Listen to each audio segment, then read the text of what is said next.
జై భీమ్. అందరికీ నా నమస్కారాలు. ముఖ్యంగా ఈరోజు మీడియా ముందుకు రావడానికి కారణం ఏంటంటే, ఈరోజు నిన్నటి రోజున బీఫామ్ అనేది ఇవ్వడం జరిగింది పార్టీ. దాన్ని సబ్మిట్ చేయడానికి వెళ్ళాను. బట్ ముఖ్యంగా నేను ప్రతి ఇంటింటి ప్రచారం అనేది బహుజన సమాజ్ పార్టీ తరఫున మేము చేస్తున్నాం. ఎందుకబ్బా ఇంటింటికి ప్రచారం చేస్తున్నామంటే, ప్రజల వద్దకు పోయినప్పుడే వాళ్ళ సమస్యలు అనేది క్లారిటీగా మాకు తెలుస్తాయి. ముందుకు మేము ఏమైనా చేయడానికి ఒక ఆస్కారం ఉంటుంది. ప్రజా సమస్యలే తెలుసుకోకున్నప్పుడు ప్రజలకు మేమేం చేయగలము అనే ఒక సిద్ధాంతంతో ప్రజల వద్దకు వెళ్ళి వాళ్ళ సమస్యలు తెలుసుకుంటున్నాం. ఈరోజు ఇప్పుడు గతంలో పరిపాలించిన నాయకులే ఇప్పుడు కూడా ఎమ్మెల్యేలుగా నిలబడినారు. బట్ మేము సమర్థులము, మీరు సమర్థులు అని చెప్పేసి ఎక్కువ వాదించుకుంటారు.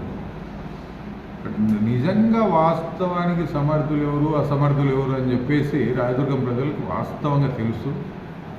ఎందుకబ్బా నేను ఇట్లా అంటున్నానంటే, కేవలం ఒక చిన్న సమస్య, తాగునీటి సమస్య, ఆ సమస్యనే తీర్చలేకపోయినారు. అలాంటిది నిరుద్యోగ నిర్మూలన అనేది వీళ్ళు ఏం చేస్తారు, ఇండస్ట్రీస్ ఏం చేస్తారు. ఈరోజు పిల్లలు ఇక్కడి నుంచి వేరే రాష్ట్రాలకు వలసపోయి ఉద్యోగాలు చేసుకుంటూ వస్తూ ఉన్నారు.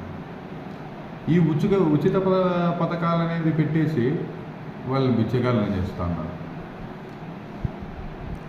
ఇప్పుడు నేను ఇంటింటి ప్రచారం చేసిన ప్రతి ఏరియాలో, చాలా ఏరియాలో చూసిన రోడ్లు లేవు, మురికి వాడల్లో జీవిస్తున్నారు. డ్రైనేజీ లేదు, రోడ్స్ లేవు, ఎటువంటి మినిమం సౌకర్యం కూడా రాయదుర్గంలో కల్పించడం లేదు. మినిమం అంటే ఒక మున్సిపాలిటీకి సంబంధించి మినిమం ఈ డ్రైనేజ్ అనేది, రోడ్స్ అనేది వాళ్ళకి అక్కడ తిరగడానికి కానీ, ఆ డ్రైనేజీ వాటర్ రావడానికి కానీ, కాలువలు కానీ ఇలాంటివి ఏంటివి కొన్ని ఏరియాల్లో అస్సలు లేవు.